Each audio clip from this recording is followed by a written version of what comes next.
Welcome back. My name is Mick Pona, and this is session 2 of how to conduct effective customer interview.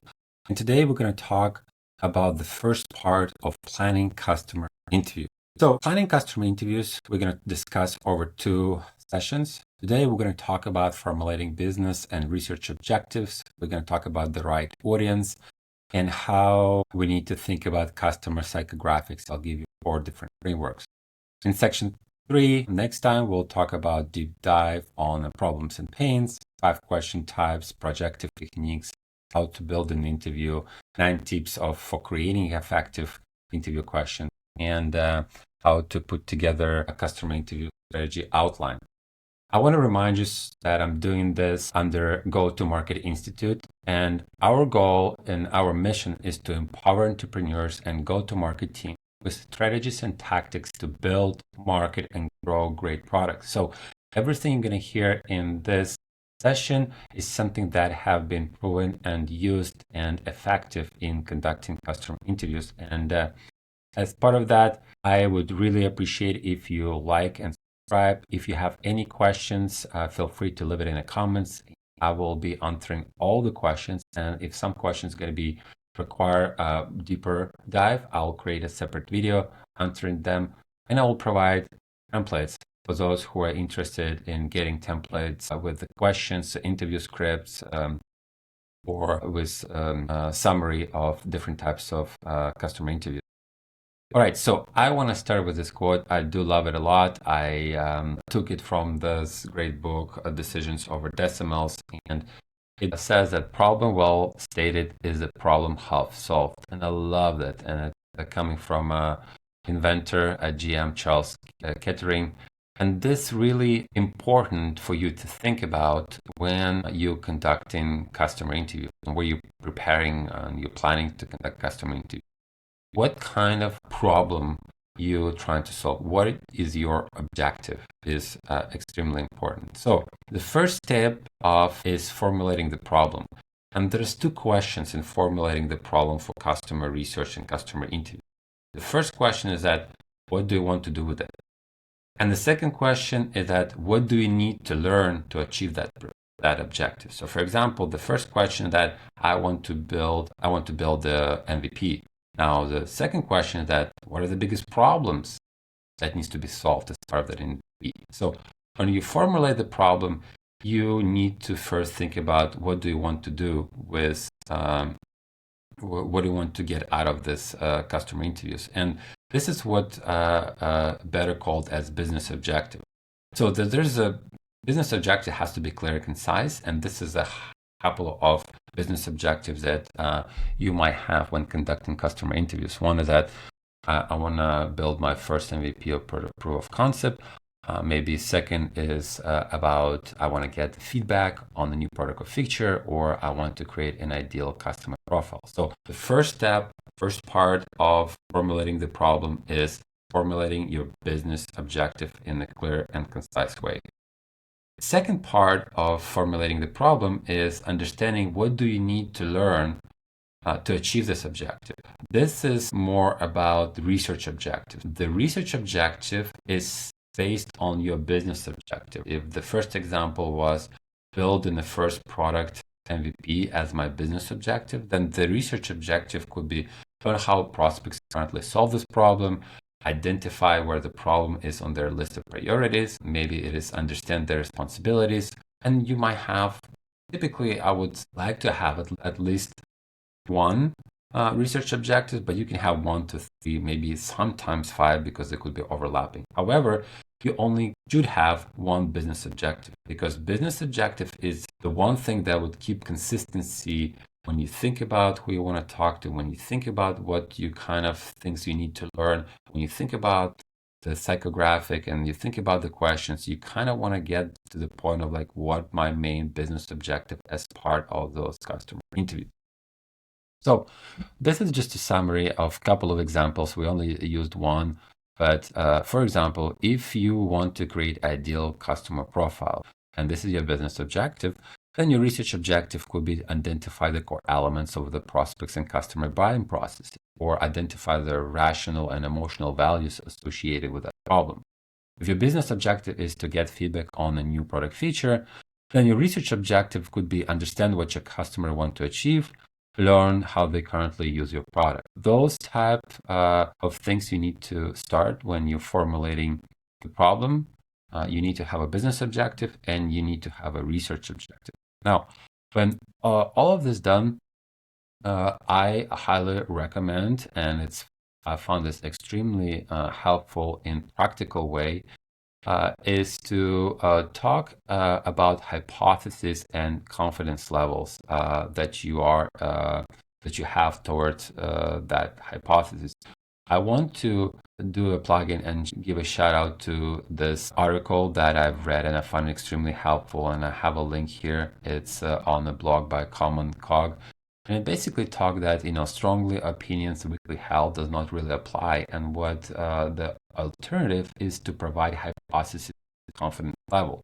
So hypothesis is something that where you form a clear opinion in a phrase that is clear and you can verify in a particular day. And the confidence level is basically a probability. How likely or how much do you believe that to be true? And what it does is that it really aligns your thinking about what you believe and allows you to change your beliefs if you find new information. So I wanted to give you a couple of things to think when you think about why. The hypothesis allows nuanced thinking, and it's a very easy way to evaluate your convictions and change them. It's not like that you feel something is entirely true. You might say, well, and I'll give you some examples going forward, but you might say that I believe that code review test as a part of interview is an important way of generating feedback or evaluating candidate skills. So you might have multiple hypotheses for each customer interview. So, for example, I already kind of gave a little bit of a preview of that, but I'm working on a product called code review test. And basically what the code review test is opportunity for engineering manager to create with AI a code that have certain mistakes and showcase this code to the candidate and let the candidate see how they can improve or change this code to improve it, to make it better, more efficient. And when we're conducting customer interviews, those are the hypothesis confidence levels that I created for that series of interviews. And the first of them was code review is one of the two best methods to evaluate engineering talent. And we are 80% confident that in this statement because we experienced and used code reviews in engineering hiring processes. My partner, who was a director of engineering and managed team of 15 to 20 engineers, actually used code review as part of his hiring process, and he found it very effective. And that's why we were very high level confident that this was correct.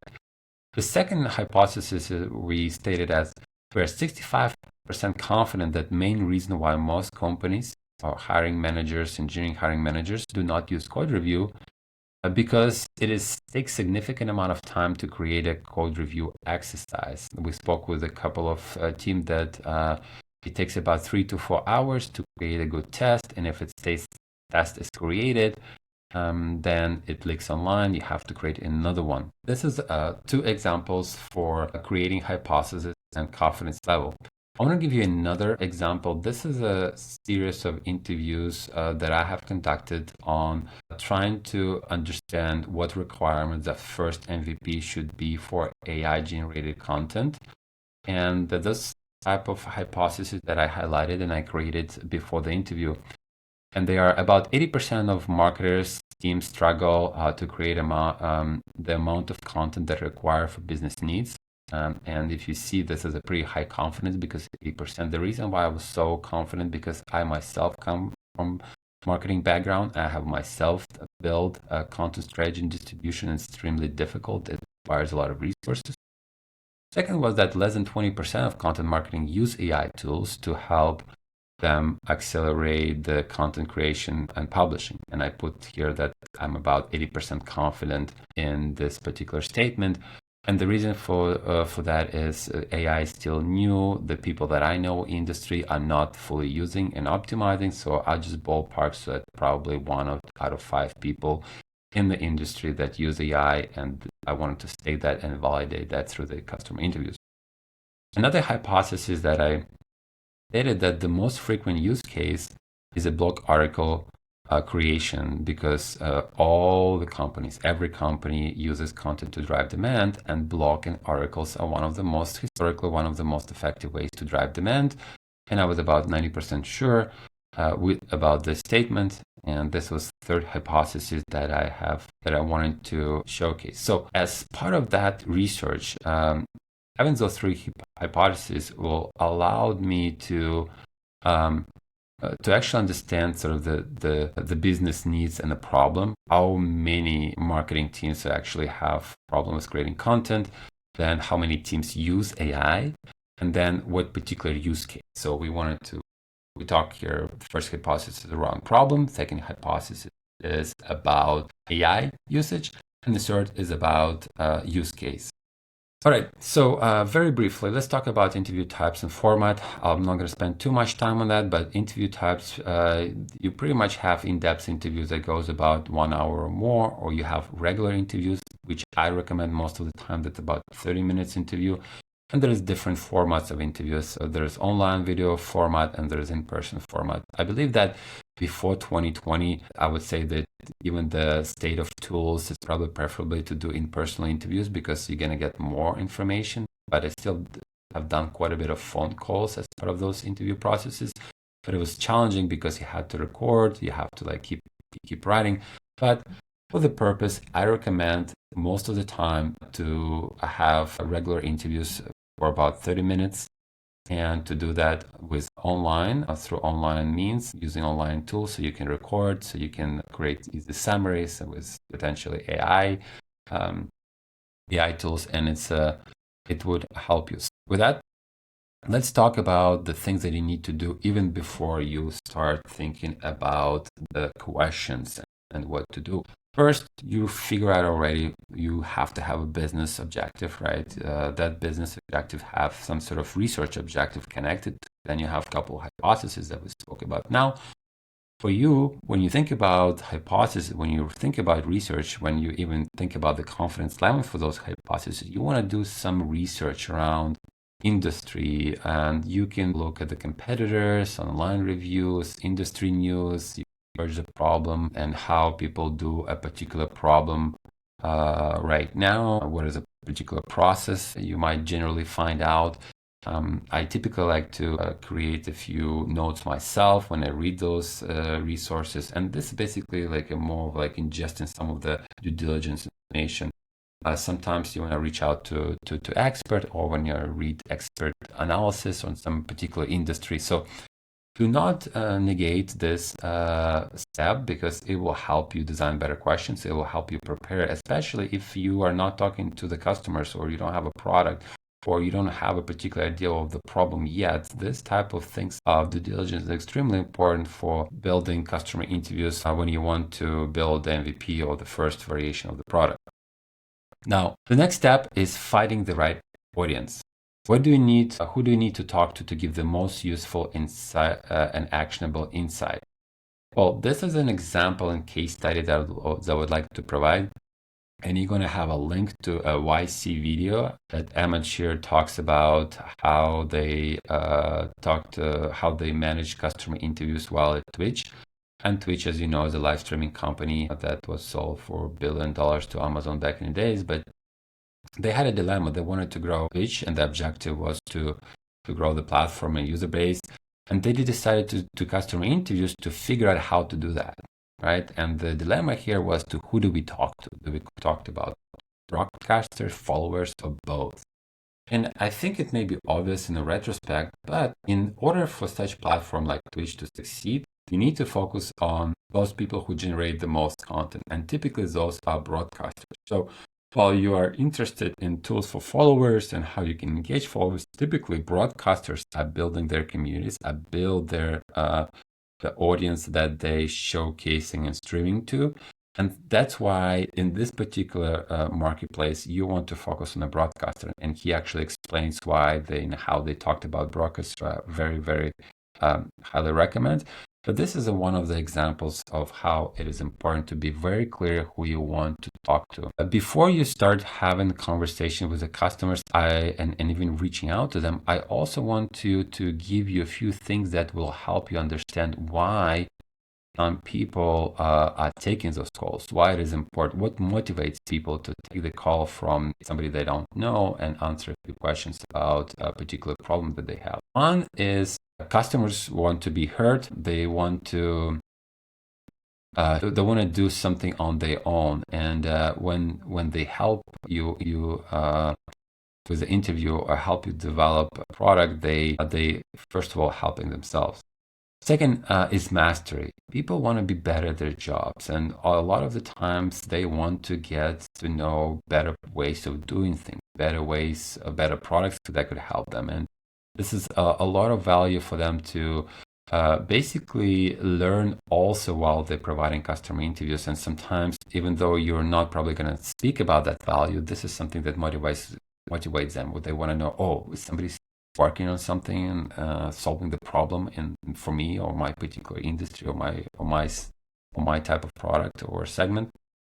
And then purpose. The purpose is all around customer wants to drive meaningful improvements. They want to work on things that matter. They want to associate with companies that have mission. They want to associate with companies who are positions themselves as the new thing, as something of an expert, and they want to align with the purposes of the customers. So the alignment between the customer or prospect and alignment as a company with a mission and purpose is an important part that motivates customers.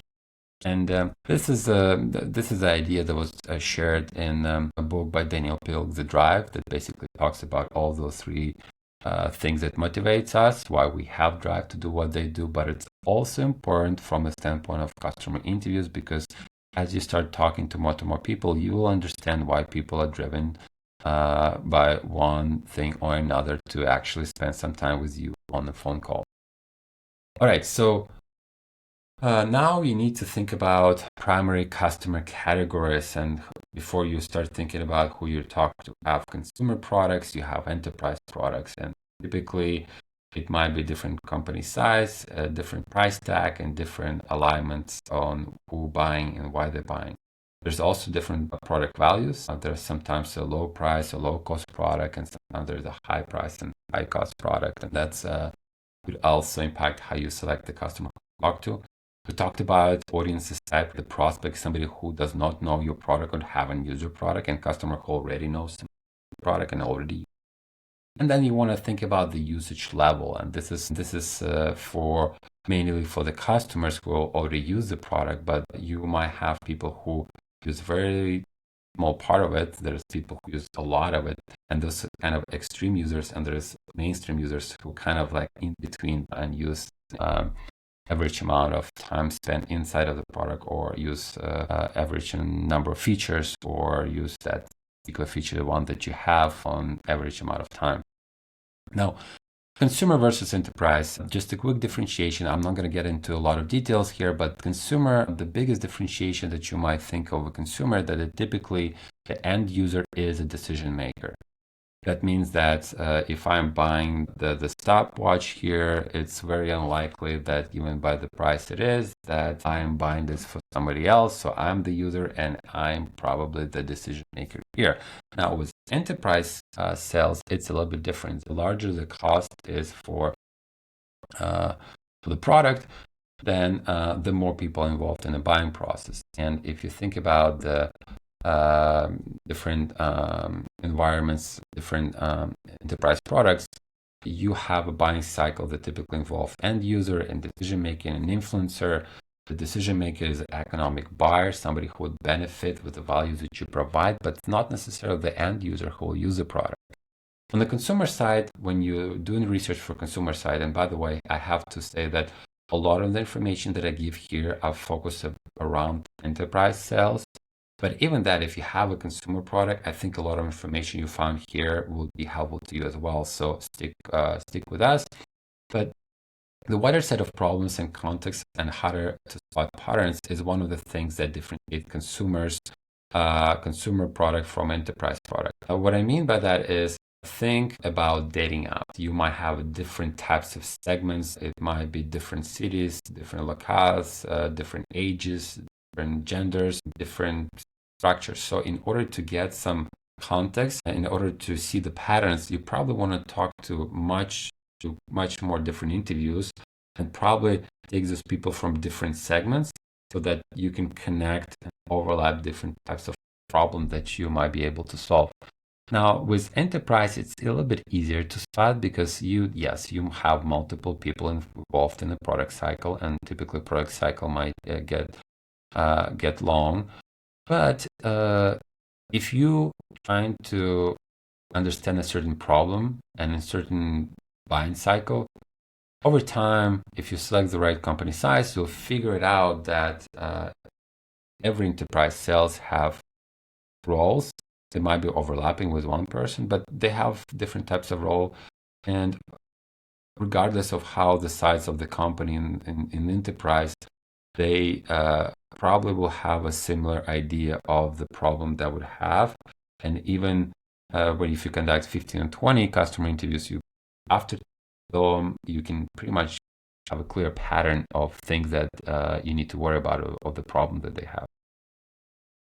So low price versus high price or cost. In a low price, even in enterprise, the decision maker and end user are likely the same person. That means that if you think, and also for low price, you would think that buying is as simple as swiping corporate credit card. In a lot of organizations, you might just have a credit card, swipe it, and basically buy a product. And the great examples of this low price cost, at least at the beginning or at least to some degree, is that buying Slack. We know when the Slack starting to grow, they would target specific teams inside of larger organizations like Google, for example, and then over time they have their own Slacks, and then they can come back to Google and sell a large deal, for example.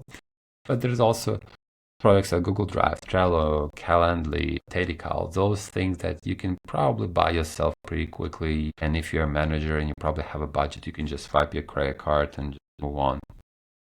And there's also high price products. So when you think, building or solving problem that is a high price or will have a high cost or have a high impact or value, there are many people that are involved in the buying decision.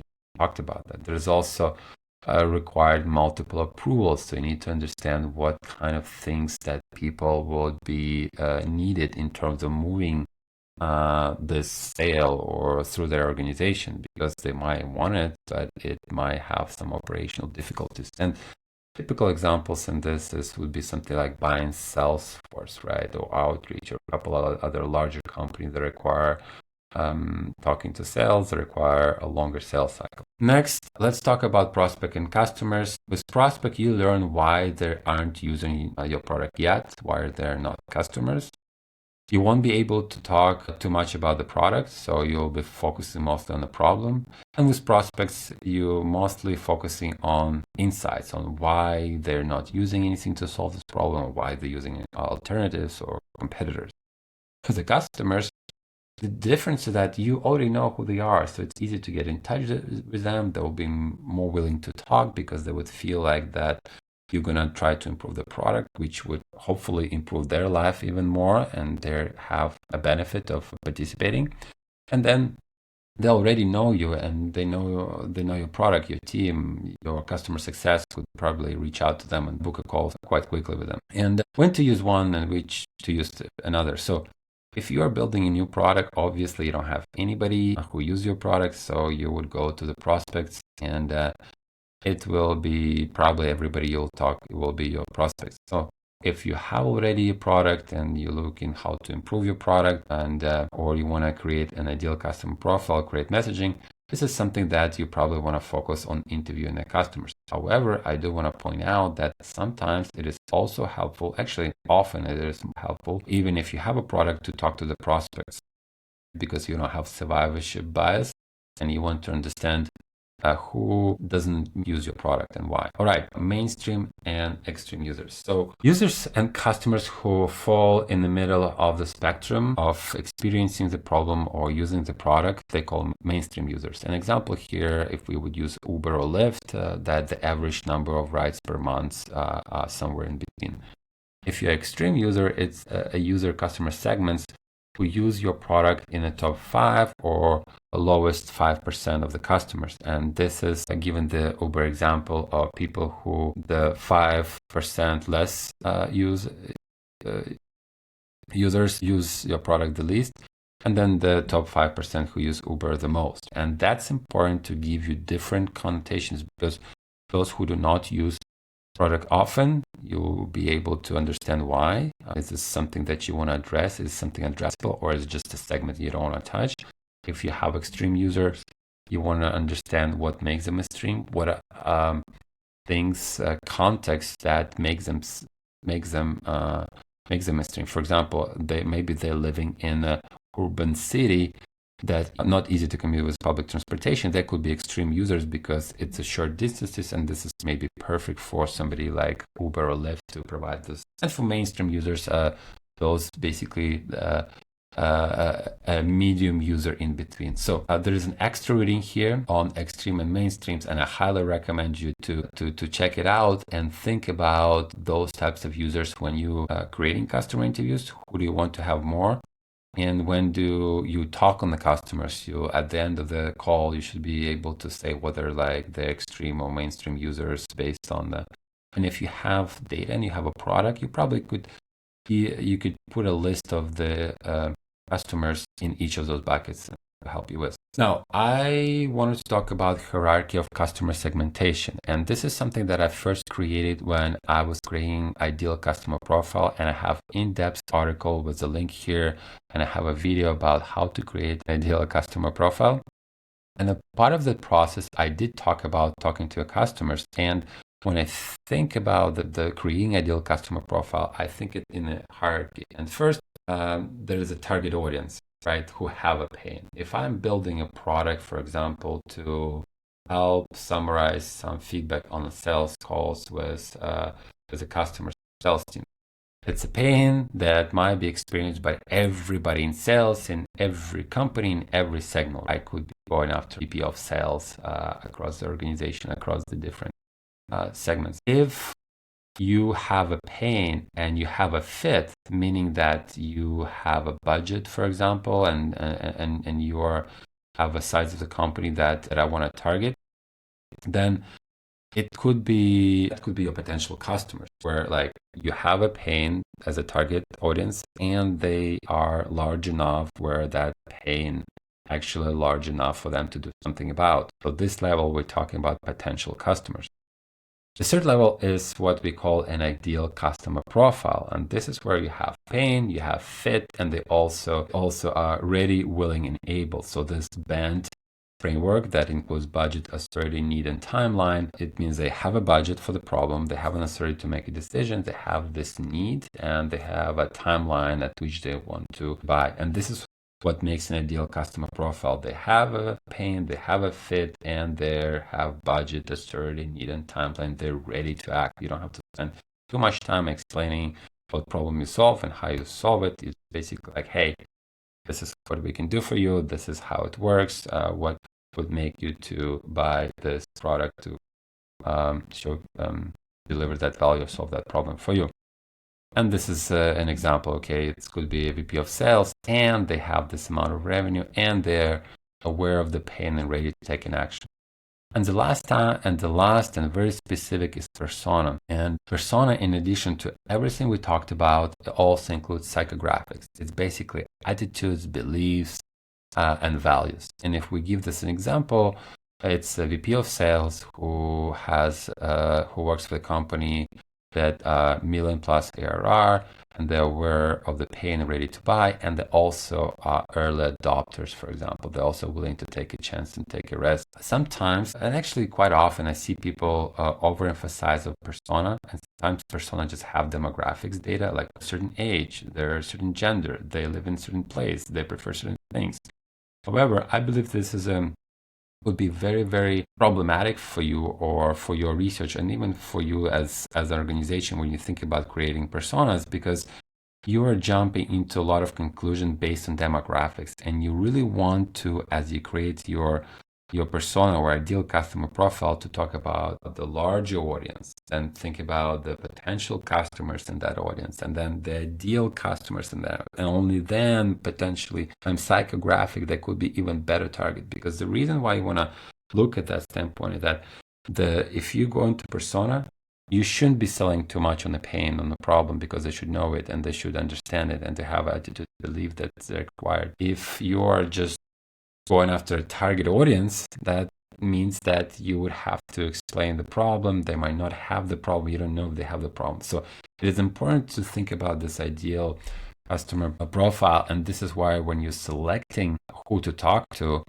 it is very important to think about your goals as your business goals, your outcomes. For example, if I have an idea and I want to validate an idea, and it's very raw, I want to talk to target audience. I want to talk at VP of sales, different types of sales managers across different sides of the companies, different segments, just to see, okay, does it resonate, and where does it resonate? If I want to build a prototype, I want to talk to potential customers, like who understand the pain and also a good fit, somebody who would probably be interested because they're certain size or have a certain revenue that would be interested. And that's why if I think about prototype, I would be focusing on potential customers. Now, if you are building MVP, and MVP or proof of concept, it's all about, hey, I'm building it, I want somebody to use it or even buy it right away or very soon. That means you need to have pay and fit, and you want to talk to somebody who also has a budget, has an authority, has a need, and has a timeline. So when you build those target audience you want to interview for MVP,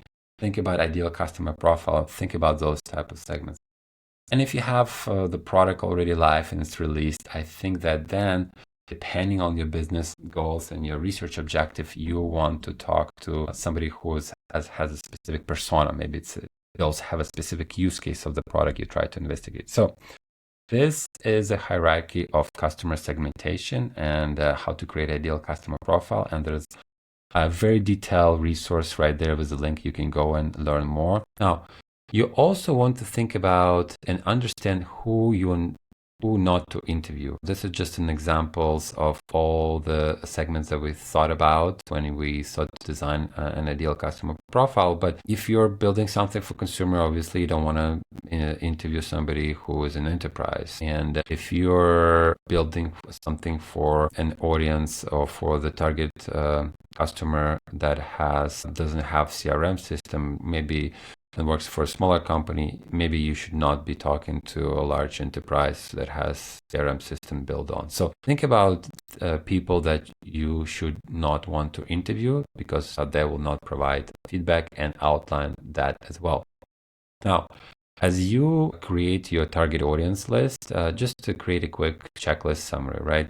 Ensure you have an idea how many people you want to interview, understand what is the mix between customer and prospect they are, then outline the target company size or industry, if this is industry specific, and the job type, and understand what kind of role in the buying process they have as the end user, decision maker, or influencer.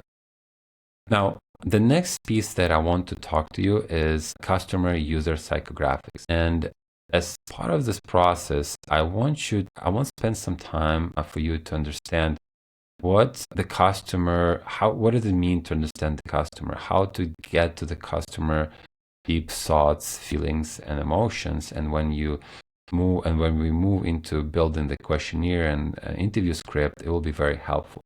There is 4 frameworks that I want you to showcase. One is the empathy map. Second is hierarchy of value in B2B.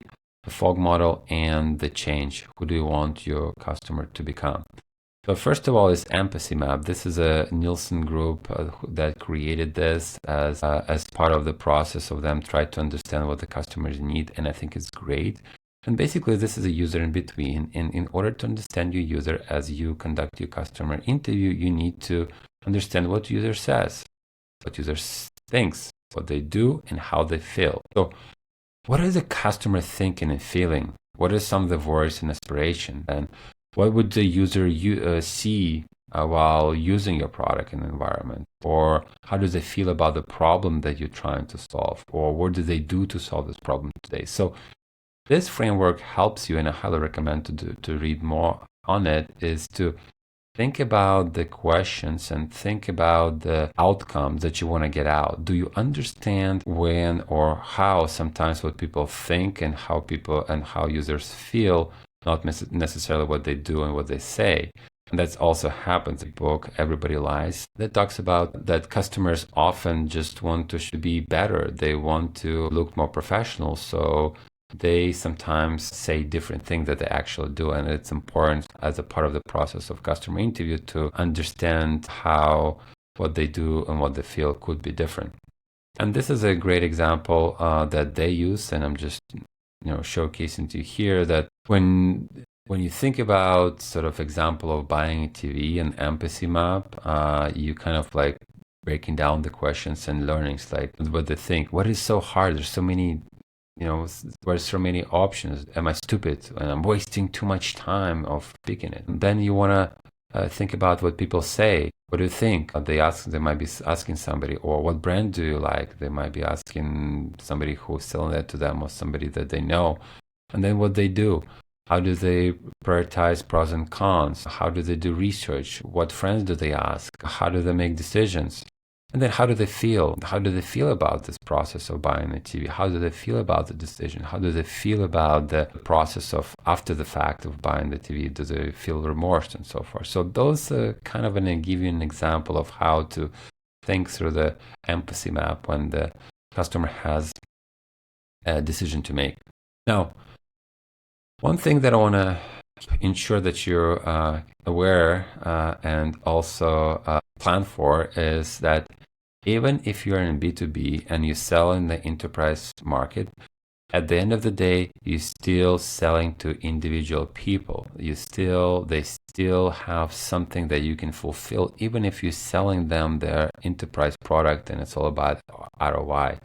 There's going to be something intangibles or tangibles, like a good design or something in the product that will help you bring more satisfaction to the customer. So even B2B and enterprise companies have individual people who make buying decisions. That's important to understand. So this is a great article that I quite old from Business Review, and it talks about the hierarchy of B2B of values in B2B. And this presented in a pyramid, and the bottom of the pyramid is basically like table stakes and functional level. The table stakes is just meets basic expectation, acceptable price, compliance, ethical standards. Then a little bit higher, you have a functional value of the product. Like you have gonna help you cost reduction. It will improve your product quality. It's gonna be innovative. Maybe it's gonna help you scale. Maybe it's gonna drive you more revenue.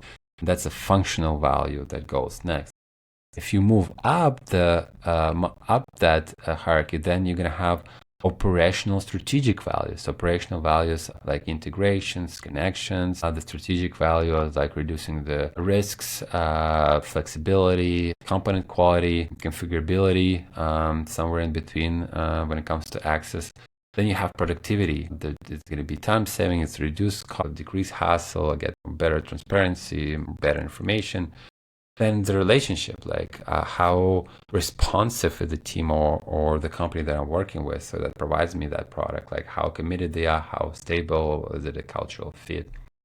And then all the way at the top, you have individual values. And that's why I briefly mentioned to you that it is important to remember that you're still selling to individual and person and people inside of the larger organization. And they have personal goals. They want to use product that's easy to use, and they want to reduce anxiety. They want to have some fun and perks. They want to go to your conference. They want to be more marketable because they learned the new product, and new product provides a new skill that it's very demanded on the marketplace. Like when Salesforce came to become popular, HubSpot, there's different types of job opportunities and requirements that started to appear. You would have a Salesforce administrator or HubSpot administrator. And all the way at the top is aspirational values. So this is around the vision, the hope, and social responsibility. And this is where you want to align yourself with vision of the company that it's your vision. And that's also important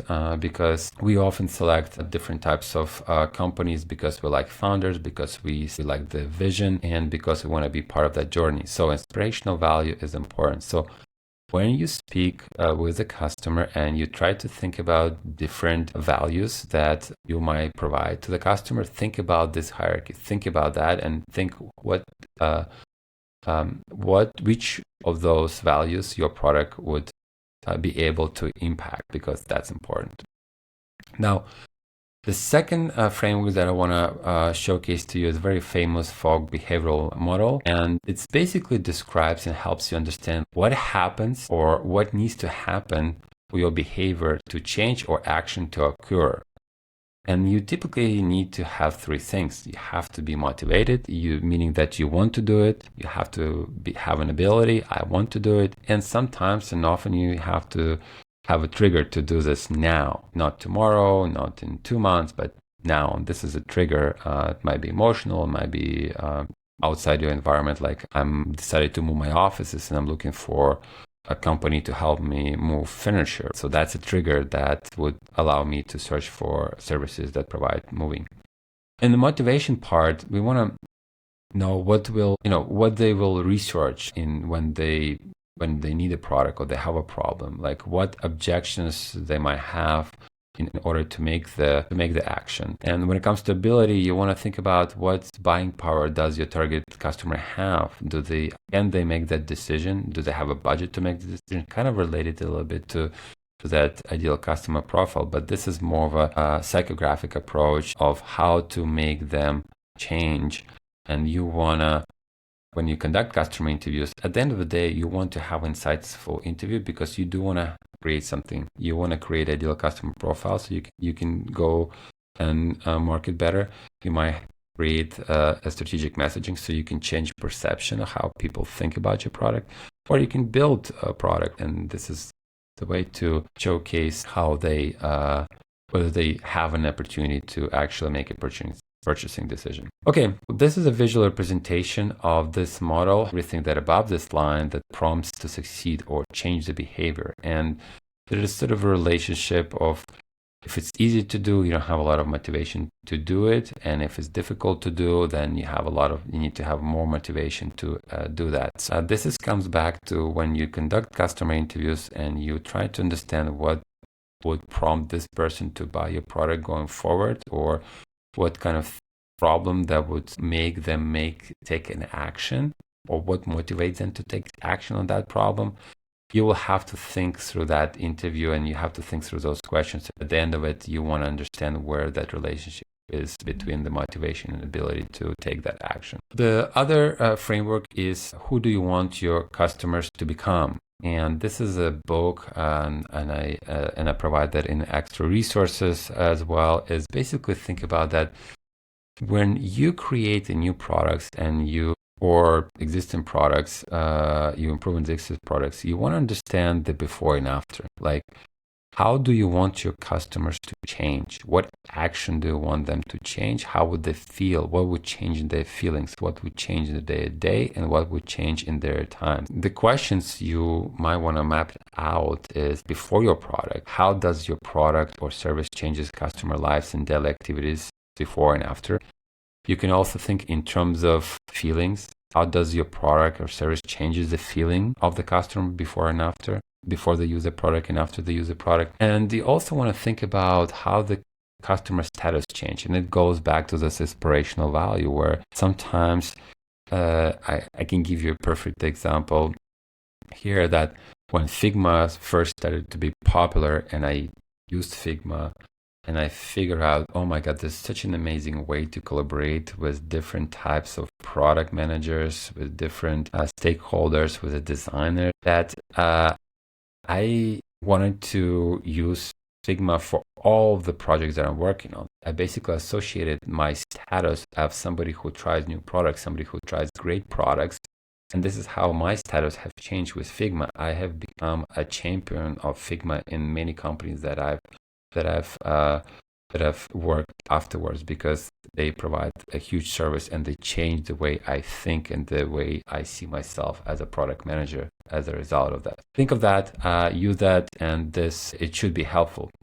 So this is an end for session 2, and I would love if you would like, subscribe, and leave a comment. I will answer the questions, and I will record some of the videos based on the questions, and feel free to get templates. I'm trying to make this content as helpful as possible for you, and if you find that helpful, I would really appreciate if you can showcase that as well. And I hope to see you in session 3. Thank you.